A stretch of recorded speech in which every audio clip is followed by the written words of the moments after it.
So yes, in the process of changing the diet that I was on originally, which was just eating whatever I had, you know, uh, in my fridge, I've actually lost about, I think, 50 pounds now of just like excess stuff that accumulated over time after injury and I was laid up for a long time, guys. I was so easily injured. I was falling down all the time everywhere.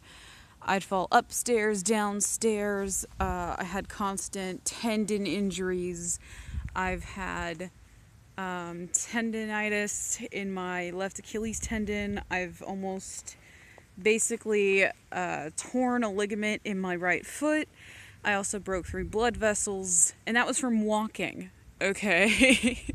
So, um, often I was unable, and it is sprinkling. If you hear anything,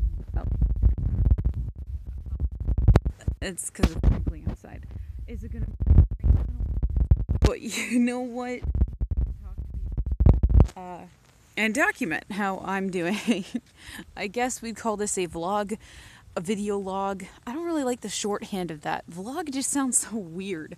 So I'm just gonna call it a video log, if I had one, or just Rainbow Star Speaks. Why not?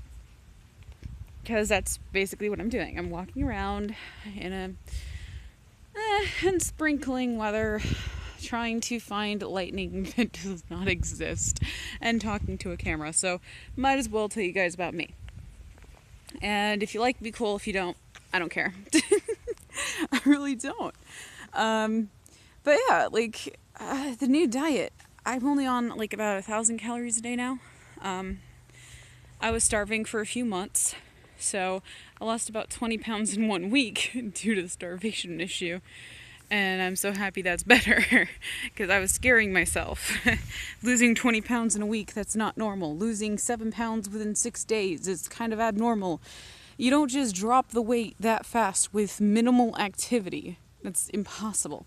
So, with this new diet I am on, it seems that I will be in shape to actually move around eventually. I'm not completely 100% overweight. I'm like in between being overweight and obese, and I have yet to reach the morbidly obese part, which is great.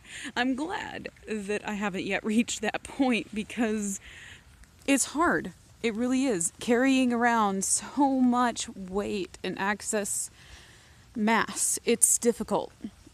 No shame in people who are big. There is no shame in being big.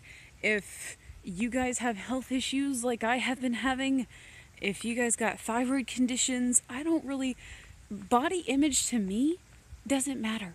It really does not. What matters to me is quality of life. People have that. It doesn't matter with their size, okay? They could be like 200 pounds, 300 pounds. As long as you have quality of life and can move from point A to point B without feeling like you're dying, then you're good. You know? I mean, you don't change unless you absolutely have to. I'm being forced to.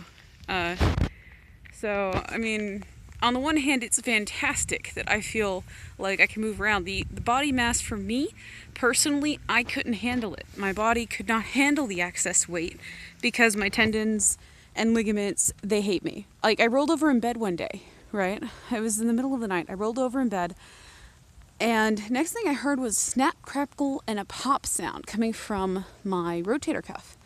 I thought nothing of it. I have a delayed pain response because there's something wrong with my nervous system. So I was not aware of how badly I was hurt. I had no idea. So I got up and I just kind of met the day like I normally do. And I found out that I couldn't use my arm. It was the darndest thing. It's like I tried to grab a milk jug. This is whenever I was on dairy and I could eat it. I tried to grab it and my hand wouldn't even like hold it. It like my entire arm just flopped. And I was like, what is going on? For a minute there, I thought I had popped it out of joint, right? Like, that's what I thought. I thought, holy snipey, right? I've like popped my shoulder out of joint or something, out of socket. So I took myself to a hospital because it started to swell up to the point after 3 days of not being able to use it. It swelled up to the point where the swelling was in my shoulder blade. It was all in my clavicle area, all the way down my arm into my hand. So my entire right arm was swollen. So I thought, might be time to go see a doctor. What did they tell me? They said, here's some pain medicine, your arm's fine, go home, use it. So what did I do? I did just that until it got so painful that I couldn't even do anything with it. I took myself to a different doctor for a better opinion. They took an MRI scan of my shoulder, of my rotator cuff. And lo and behold, they actually found out that my 3 major tendons within my rotator cuff, they were fraying apart. Fraying meaning like